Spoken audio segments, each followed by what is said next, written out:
Hi, this is Scott with eTrailer, and today we're going to be taking a look at our CURT Class III receiver for our 2024 Kia Sorento. Our CURT Class III receiver here has a 2-inch receiver housing here, and it's a really nice looking. It's got a really nice powder coat on it. It's pretty good for hauling your bike racks or anything like that. Our particular neighbor decided to get this one because they just wanted to add some bike racks or a cargo carrier on the back and just give them a little more versatility on their weekend outings with the family. It's a really good option for that. And if you pair it with some 4-pole wiring, you would be able to do some light towing with it, maybe a utility trailer or something like that. As long as you had your lights to plug in, you'd be good to go. You're going to have right around a 4,000 gross trailer weight rating, and that's going to be the weight of your trailer that you can pull. You are going to want to check with your manufacturer's specifications in your owner's manual to make sure that your vehicle is lined up with that number. It's going to be a 600-pound downward rating for your hitch. That's going to be for your bikes or your cargo and everything you put on the back.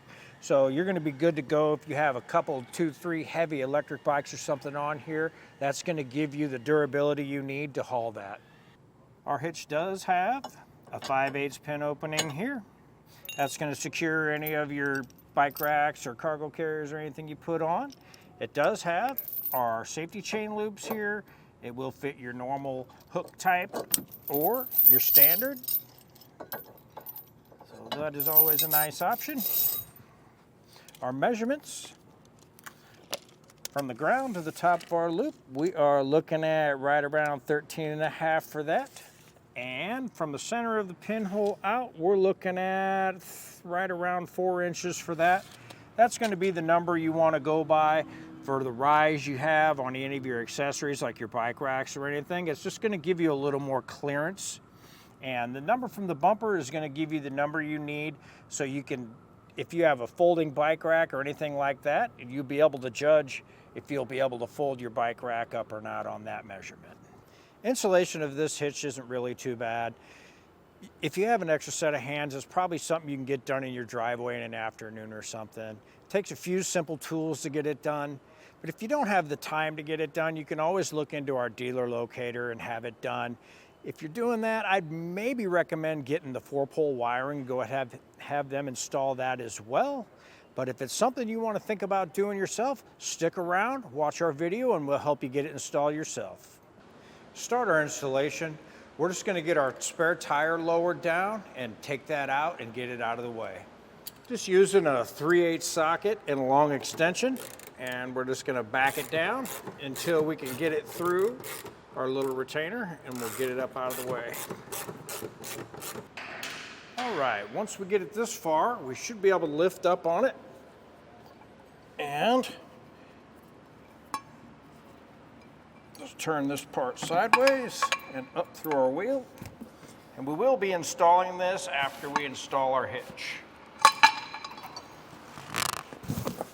Now with our spare tire down, I'm just going to take this part right here that retains our spare, and I'm going to move it up over here, just kind of get it up out of the way for now so we have room to get in here and access everything. All right, for our next step, what we'll be doing is we'll remove this plastic panel here that just covers up this side back in here. We have these little plastic clips. All we're going to do is get a screwdriver onto there and kind of wiggle them out. You may have a little dirt or something built up in there, so just give them a little wiggle and they'll come right out for you. We will be reinstalling this, so we want to keep all of our fasteners.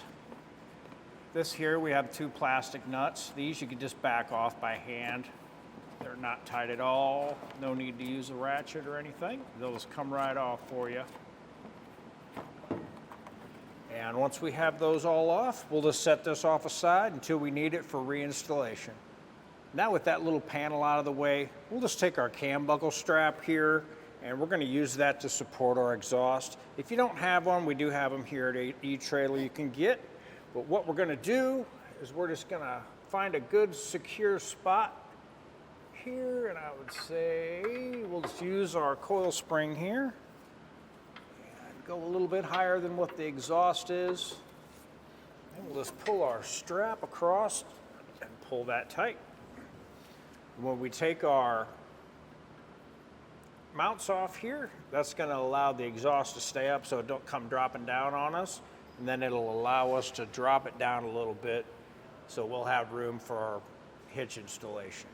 With our cam buckle strap on, we're going to take a little soapy water and we're going to shoot a little bit of soapy water around our isolators here for our exhaust. That's going to make it easier for them to pop them off. And what you can do after you get all those sprayed is just kind of wiggle your exhaust around. That's going to work some of that soapy water in there and make them easier to pop off. Once those are all sprayed, to take your isolators off here for your exhaust, you can use a little pry bar, maybe a big screwdriver like a flathead screwdriver, or isolator removal tool. Today we're just going to use a little pry bar and we're going to get behind it and just pop it off. As soon as you get it to pop over that little edge, it gets a lot easier. And it should just come right off for you there. And this one we're just going to go ahead and pull all the way off to make sure it's out of our way. If you pull your exhaust away from the isolator too, when you're trying to push that off, it will make it a lot easier for you too. Okay. All right, with those all undone, we're just going to loosen our cam buckle strap here. And I like to hold on to the exhaust a little bit and just kind of loosen our strap, push in on the cam button there, and just let it drop down a little bit, and that'll give us a little more room to work with.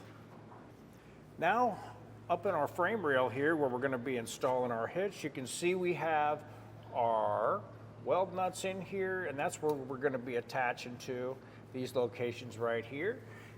If these look like they get a little bit of rust or any kind of dirt or anything up there in there, you can take a little brush, like a little small straw or bottle brush or something, and get in there and clean those out. But right here, you can see this little rubber plug.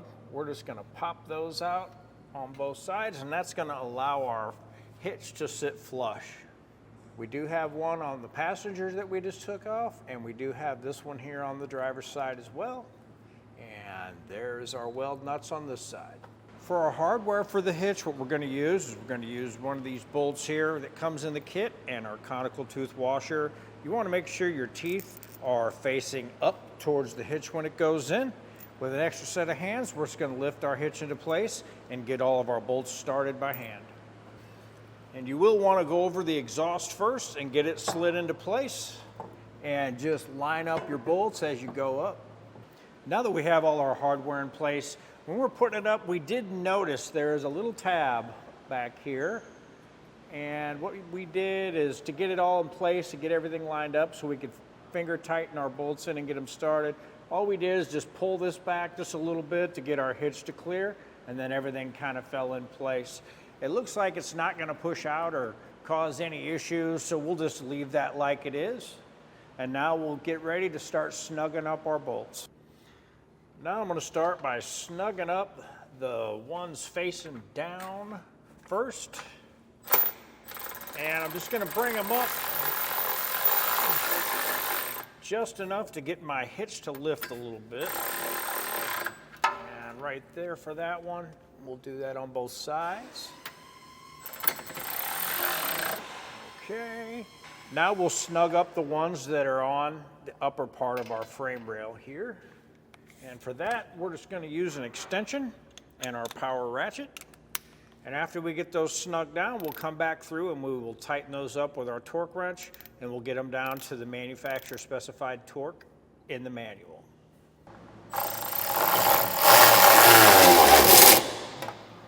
Now that we have them all snugged down, what we're going to do is we're going to come back with our torque wrench. If you don't have one, you can get one from us through eTrailer, or you can go to your local auto parts store and maybe rent one or borrow one there. And what we'll do is we'll get them all torqued down to what our manufacturer specifications are in our instruction manual, and then we'll move on to our next step. With our hitch up and all torqued, what we're going to do is we're just going to go ahead and get our isolators back on our exhaust and get everything popped back into place. With this one here that goes on the back, the very furthest back one, it's easier to get this one on first before you go trying to get these up over here. What I do is just get this one on first, And that makes it easier because you'll be able to push your exhaust over once you get it up on the stud there. So then we'll just go back through and get the rest of them. If they're fighting you a little bit, getting them back on, you can respray them again with a little soapy water and then they'll slide right back in place.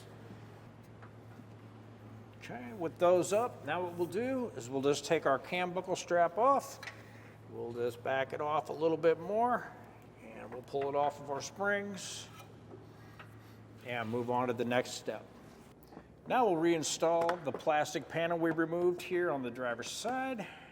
And you got a little tab in the back there, get that lined up. And line up our plastic nuts. And you can just put those in by hand. You don't really need a ratchet or anything, unless you have issues getting your hand in there. And pop in your plastic clips here that we removed.